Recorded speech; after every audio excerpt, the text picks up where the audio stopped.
പണ്ട് കൃഷി കൊണ്ട് മാത്രം കുടുംബം പുലർത്തുന്ന ഒരു കൃഷിക്കാരനുണ്ടായിരുന്നു. അയാളുടെ ഭാര്യയും നന്നായി അധ്വാനിക്കും.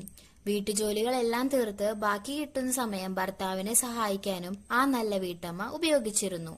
ഇവർക്ക് 2 ആൺമക്കൾ പിറന്നു. കുട്ടികൾ വളർന്നു വരുന്തോറും എപ്പോഴും വഴക്കു തുടങ്ങി. രാവിലെ മുതൽ രാത്രി ഉറക്കം പിടിക്കും വരെ സഹോദരന്മാർ തമ്മിൽ എന്തിനും ഏതിനും വഴക്കായിരുന്നു. ഇതെല്ലാം കണ്ട് പാവം കൃഷിക്കാരനും ഭാര്യയും ഏതാണ്ട് ഭ്രാന്ത് പിടിച്ച പോലെയായി. കൃഷിക്കാരനാണെങ്കിൽ പ്രായം ഏറെയാവുന്നു. ഭാര്യ കഠിനാധ്വാനം ചെയ്ത് നന്നെ ക്ഷീണിക്കുകയും ചെയ്തിരിക്കുന്നു. മക്കൾക്ക് ഇതിലൊന്നും ശ്രദ്ധയുമില്ലായിരുന്നു. കൃഷിക്കാരൻ വളരെ വിഷമിച്ചിരുന്നു ഇതോർത്ത്. താൻ ജീവിച്ചിരിക്കുമ്പോൾ ഇങ്ങനെയാണെങ്കിൽ മരണശേഷം എന്തായിരിക്കും കുടുംബത്തിന്റെ സ്ഥിതി എന്നോർത്ത് കൃഷിക്കാരന് വല്ലാത്ത വിഷമമായി.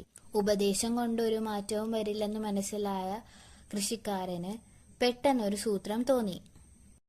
അയാൾ മക്കളെ തന്റെ അടുത്തേക്ക് വിളിച്ചു. ഒരു കെട്ട് വിറക് അവരുടെ മുമ്പിൽ കൊണ്ടുവന്ന് വെച്ച് കൃഷിക്കാരൻ ആ വിറകിൻ കെട്ടൊന്ന് പൊട്ടിക്കാൻ മക്കളോട് ആവശ്യപ്പെട്ടു. രണ്ടുപേരും ദയനീയമായി പരാജയപ്പെട്ടു എന്ന് മാത്രമല്ല വല്ലാതെ ക്ഷീണിച്ചു പോവുകയും ചെയ്തു. രണ്ടുപേരും തോൽവി സമ്മതിച്ചപ്പോൾ കൃഷിക്കാരൻ പതുക്കെ ആ വിറകിൻ കെട്ടഴിച്ച് ഓരോരോ വിറകുകളായി കയ്യിൽ കൊടുത്ത് അത് ഒടിക്കാൻ ആവശ്യപ്പെട്ടു.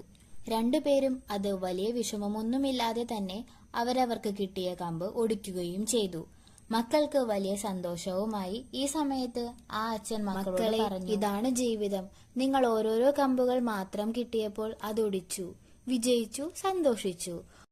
ഒറ്റക്കെട്ടാക്കി വെച്ചതിന് നിങ്ങൾ ഒരാൾക്കും ഒന്നൊടിക്കാൻ പോലും കഴിഞ്ഞില്ല.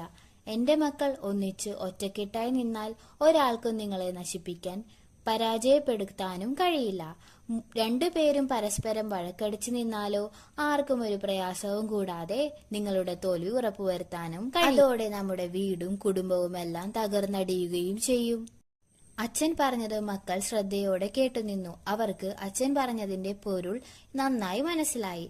തമ്മിലടിക്കാതെ ഒരുമിച്ച് ജീവിക്കാൻ അവർ ആ നിമിഷം തീരുമാനമെടുത്തു. അത് ആ കുടുംബത്തിന്റെ മൊത്തം നല്ല ഉയർച്ചയ്ക്ക് കാരണവുമായി.